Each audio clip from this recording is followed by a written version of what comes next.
אני מכיר את דניאל 8 שנים בערך. דניאל היה בשבילי החבר הכי טוב. היינו ביער שוהם והייתי מאוד עייף. הייתי במצב שלא יכולתי כל כך ללכת.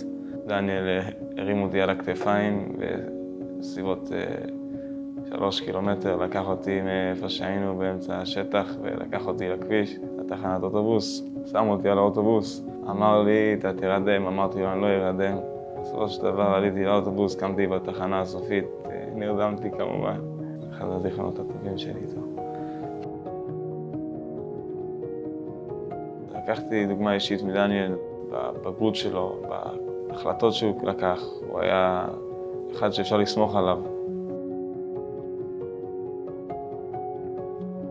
הדבר הכי קל זה לנסות כמה שיותר להסיח את הדעת, אבל לפעמים זה שלא מצליחים. אני משתדל להתפלל לבורא עולם שישים וינחה את דניאל למקום הכי טוב שיכול להיות, להתחזק בלימוד, להתחזק בכל דבר רוחני שאני יכול לעילוי נשמתו, שאני אוכל, ככה אני מרגיש שאני עושה את הכי טוב בשבילו.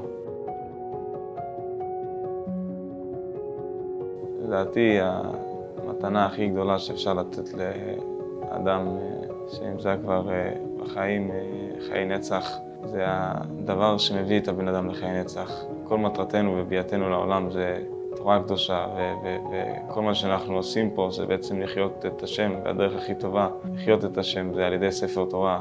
אז אם אנחנו יכולים להקדיש לעילוי נשמתו את הדבר שהכי חשוב מבחינתנו, היסוד של כל החיים שלנו, אין דבר גדול מזה.